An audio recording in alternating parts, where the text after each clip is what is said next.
Hello नमस्ते साथीहरू। आज चाहिँ म बिहानको काम चिया पकाएर पानी तताएर सुरु गर्दैछु। मैले चाहिँ तातो पानी तताएँ, त्यस पछाडि चिया पकाएँ अनि गिलासमा खन्याएर सबैलाई चिया लगिदिनलाई गिलासमा खन्याउँदैछु। आजको मेरो बिहानको काम चाहिँ मैले गिलासमा चिया पनि हालिसकेँ। अब पानी पनि तयारी गरेँ। पहिला पानी खाएर चिया खाने हो, त्यही भएर हामी चाहिँ तातो पानी बिरेनुन हालेर खान्छौँ। अनि यो तातो पानी र चिया मैले सँगै लगिदिन आँटेँ बाहिर। मैले ल्याएँ चिया, त्यस पछाडि मेरा श्रीमानजीलाई चिया दिएँ अनि मेरी बहिनीलाई पनि मैले चिया दिएँ अनि अरूलाई पनि बोलाएँ अनि मैले पनि पानी खान थालेँ। पानी खाएर चिया पनि खाएँ। त्यस पछाडि मैले चिया खाएका थालबुट्टाहरू माझेँ, गिलासहरू माझेँ अनि गिलास माझेर मैले धन्काइसकेँ। अनि मैले यता भात पनि बसाएँ, दाल पकाएँ एउटा कुकरमा, एउटामा भात बसाएँ। भातमा सिटी पनि लागेको थियो। अनि अब सब्जी त के पकाउने भन्दाखेरि आलु ल्याएँ अनि लौका टिपेर ल्याएँ अनि आलु तासेँ अनि लौकालाई पनि तासेर मैले सब्जी पकाउनलाई यहाँ तास्दैछु।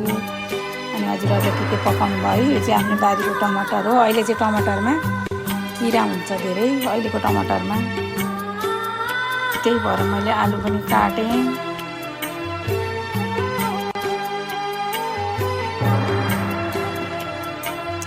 लौका पनि काटेँ। आलु लौकाको आज मैले सब्जी पकाउन आँटेको। अनि यो प्याज चाहिँ मसँग ठुलो प्याज सकेको थियो, यो सानो प्याजलाई गरेँ काटेँ। त्यस पछाडि मैले कराही बसालेर तेल हालेँ, मेथी हालेँ अनि मैले कालो जिरा पनि अलिअलि हालेँ। जिरा पनि पड्काएँ, प्याज पनि हालेँ अनि मैले सब्जी ओरेँ। लौका र आलुको सब्जी पकाउनलाई साथी अनि हल्दी लगाएँ। मेरो चाहिँ लौका पकाउने तरिका यस्तो छ। नुन लगाएर मैले टमाटर हालेर टमाटरलाई पनि काट्दैछु। सबै किरा परेको हुन्छ अहिलेको टमाटर, त्यही भएर म काटेर गर्दैछु।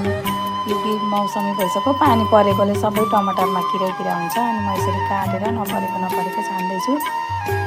अनि मैले यो टमाटर चाहिँ अचार बनाउनलाई, पुदिनाको अचार बनाउनलाई यही कराहीमा सब्जी पकाएको कराहीमा पकाएँ। त्यस पछाडि मैले दालमा हाल्ने अदुवा कुटेँ। अनि यो चाहिँ कालो दाल हो। कालो दालमा अदुवा हाल्दा मिठो हुन्छ। कालो दालमा अदुवा हालेँ अनि मैले 1 चम्चा घिउ पनि हालेँ दालमा। अनि मैले दालमा घिउ पनि हालिसकेँ। त्यस पछाडि मैले यो पुदिनालाई मजाले केलाएर पखालेर अचार बनाउन तयारी गर्दैछु साथी हो। अनि यो पुदिना र टमाटरको अचार धेरै मिठो हुन्छ। त्यसमा मैले लसुन पनि हालेँ, जिरा पनि हालेँ, मसला यो चाहिँ लौकाको सब्जी लाग्ने मसला। अनि मैले बट्टामा भत्काएर राखेको टमाटर थियो अनि त्यही हाल्छु म सब्जीमा चाहिँ। अनि मेरो सब्जी पनि तयारी भयो। अब अचार बनाउँछु। मैले अकबरे खुर्सानी, पुदिना, नुन हालेर पिसेँ। अब त्यस पछाडि म टमाटर उसिन्न बसाएको टमाटर पनि हाल्छु।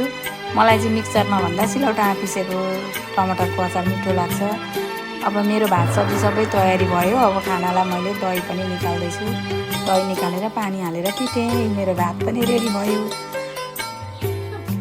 अनि मैले टमाटरको अचार पनि बनाएँ, मोही पनि टिक्क पारेँ। अनि मेरो भात चाहिँ पाकिसक्यो साथी। मैले भात पकाइसकेँ, खाइसकेर धन्दा पनि सकेँ। आजको मेरो बिहानको काम चाहिँ यस्तै छ। सबै धन्दा सकेर सनाक सुनुक पारेर म चाहिँ बसेँ, गलेर बसेँ कि अब चाहिँ म बिहानको एकपल्टको काम सकेँ। अब फेरि दिउँसोको काम मेरो सुरु हुन्छ। 1 बजीदेखि खाजा बनाउने गर्ने काम सुरु हुन्छ। अनि म चाहिँ रुमाल बन्न थालेँ साथी हो। हवस् त नमस्ते। मेरो भिडियो हेरिदिनु होला सबैजनाले। बाई।